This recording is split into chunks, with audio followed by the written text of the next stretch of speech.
আজকে আমি যে টপিকটা নিয়ে কথা বলছি সেটা ক্রিটিক্যাল এবং ইম্পর্টেন্ট। আমি দেখছি ইদানিং প্রোবায়োটিকের ইউজ ভীষণভাবে বেড়ে গেছে এবং মার্কেটে অনেক রকম প্রোবায়োটিক পাওয়া যাচ্ছে এবং আমরা অনেকেই ঘরে বিভিন্ন রকম প্রোবায়োটিক তৈরি করছি।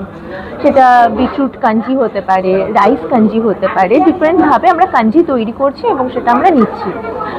এবং অনেকেই আছে যারা ভাবছে যে প্রোবায়োটিক নিলে যেহেতু আমাদের প্রোবায়োটিক গাট হেলথকে হেলদি রাখছে, আমাদের ইন্টেস্টাইনে গুড ব্যাকটেরিয়ার পরিমাণকে বাড়াচ্ছে, আমাদের গাটস হেলথ ভালো থাকছে, আমাদের ব্লটিং কম থাকছে, ডাইজেশনে অনেক হেল্প করছে, তো আমরা প্রোবায়োটিক যতটা ইচ্ছা নিতে পারি। সকালবেলা খাবার পরে নিয়ে নিলাম, আবার রাতে নিয়ে নিলাম, বেশ টেস্টি খেতে, চলো নিতে থাকি।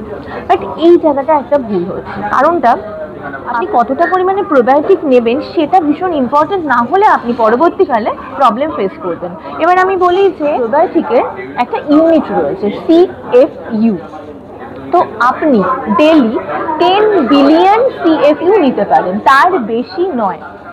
কারণ আপনি যদি একদিনের জন্য কোনো প্রোবায়োটিক বাড়িতে তৈরি করেন বা মার্কেট থেকে নিয়ে এসে খাচ্ছেন সেটা একরকম, বাট আপনি যদি রেগুলার প্রোবায়োটিক নিতে অভ্যস্ত হন, সেই ক্ষেত্রে আপনি যদি প্রতিদিন অনেকটা বেশি পরিমাণে 10 বিলিয়ন CFUর বেশি করে নিচ্ছেন, দেন আপনার ইউটিআইয়ে ইনফেকশন তৈরি হতে পারে, আপনার ইস্ট ইনফেকশন দেখা যেতে পারে এবং আপনার ভ্যাজাইনাল প্রবলেম হতে পারে। এছাড়াও গ্যাসের প্রবলেম, ব্লটিংয়ের প্রবলেম, অ্যালার্জিক্যাল প্রবলেম এবং বিভিন্ন রকম প্রবলেম দেখা যেতে পারে।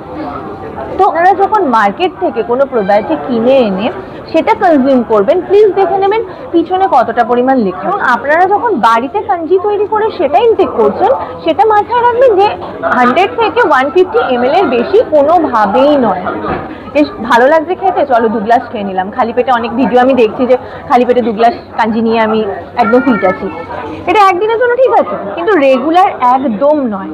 তো এটা প্লিজ ফলো করুন যে প্রোবায়োটিক নিতে হলে ইনফরমেশন প্রপার নিয়ে তারপর প্রোবায়োটিক নিন। উইদাউট ইনফরমেশন প্লিজ নেবেন না। আপনার গাট হেলথ, আপনার অন্যান্য জায়গার যে প্রবলেম সেটাকে বাড়াবেন না। ভালো থাকুন, সুস্থ থাকুন।